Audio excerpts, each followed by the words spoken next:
When it comes to accusations of election fraud, things are heating up. This story today from thegatewaypundit.com. Explosive revelation: Fani Willis is linked to massive election fraud and money laundering RICO enterprise.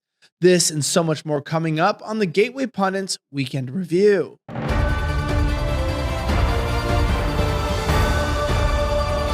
My name is Elijah Schaffer, and our top story today is explosive. TheGatewayPundit.com reports that their Fani Willis is linked to massive election fraud and money laundering. Let's get into the story from a guest contributor.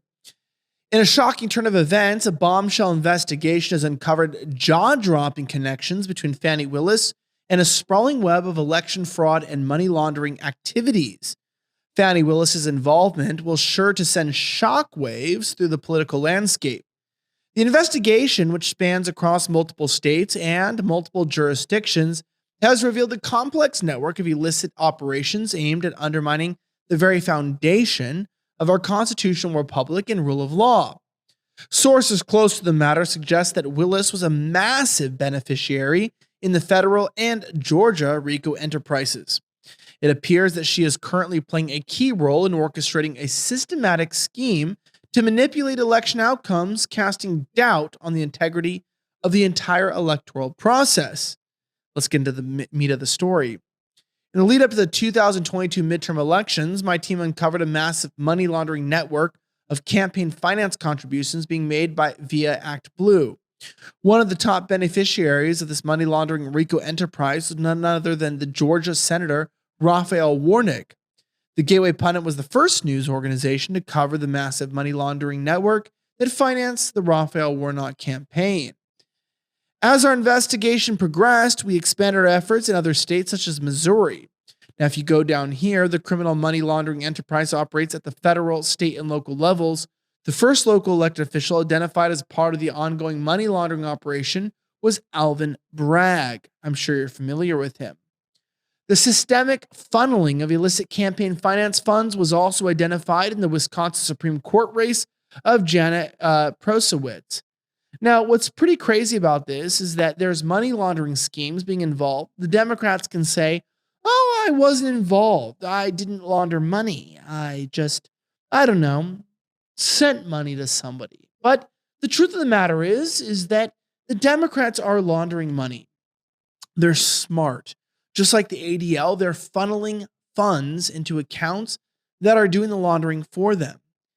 I know you're not surprised, but of course, they pretend to be on the good side of history. Another story comes from the New Jersey mayor who ambushed James O'Keefe after he outs a school board official for calling police on citizens who look Trumpish. Yeah, no surprise here. Joseph Cingarello, mayor of Roselle Park, ambushed James O'Keefe after he outed school board officials who called the police on citizens who looked, quote, Trumpish. Whatever that's supposed to mean, I don't know. New Jersey mayor and U.S. Senate candidate Michael Cingarello asked me for a OMG hidden camera in an attempt to ambush me. He then claimed I didn't have a right to be at Roselle Park school board meeting since I don't have kids in the district. The kicker? Well, I might say he doesn't either. James O'Keefe said this: "You've got to watch the full story for yourself because the truth is we've got people who don't care about our children, don't care about our future, but they're continuing to dictate our policies." Let's go ahead and watch this story for ourselves from OMG Media. Here it is. Yeah, can we talk? Can we talk afterwards? I'd like to talk to you. Just to keep my wrist jealous. I don't think you belong here. I'm gonna tell you why not. Because you're a conservative, right? Hey, how you doing, little mama? Let me whisper in your ear. I would assume you have conservative leanings, right? I believe in the First Amendment. Okay, got it. I understand. This is our town, okay? I'm a resident of the state. I got it. I understand. Do you have any kids in the school system here?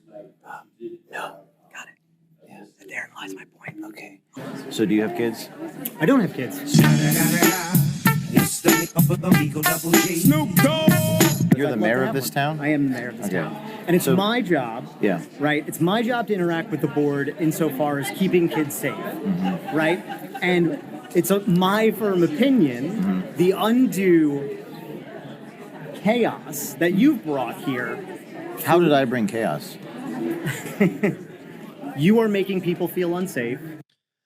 And there it is, folks. You're making people feel unsafe. I don't know about you, but James O'Keefe doesn't make me feel unsafe. I'm a new father. I have a son. I feel like James O'Keefe would be a great uncle. Maybe you call that creepy, but James O'Keefe fights for things that are important, like the truth. Something that's very lost in today's world. Look, I'm not a perfect man. I've made mistakes in my life. Whatever, so have we all. But I'll tell you this, at least own up to them. This mayor has no children, and he's accusing James O'Keefe of having no kids. The problem is he has kids, or doesn't have kids, I should say himself. Quite odd. Also, weirdly, this last weekend, a story came out from Florida as Find the Fed.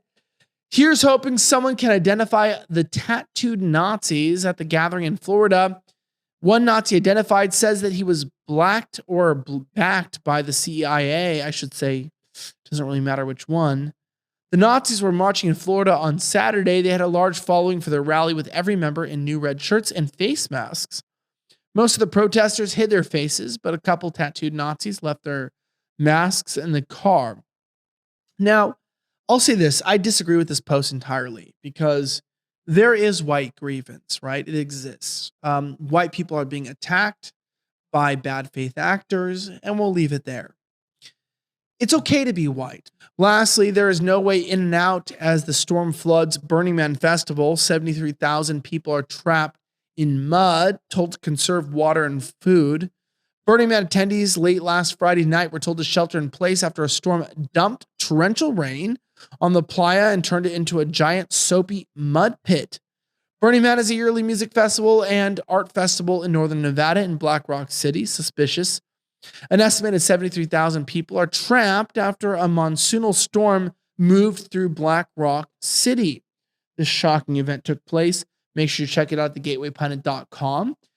Might as well make a mock sacrifice at the same time. Also, sacrifice to Ukraine and humanity. It is a very strange and idealistic place where you can sacrifice a paganistic ritual while at the same time asking, why would God flood us?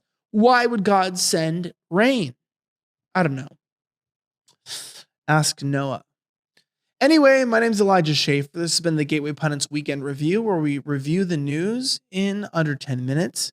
Have a great rest of the week, and may God bless the United States of America. I'm signing out.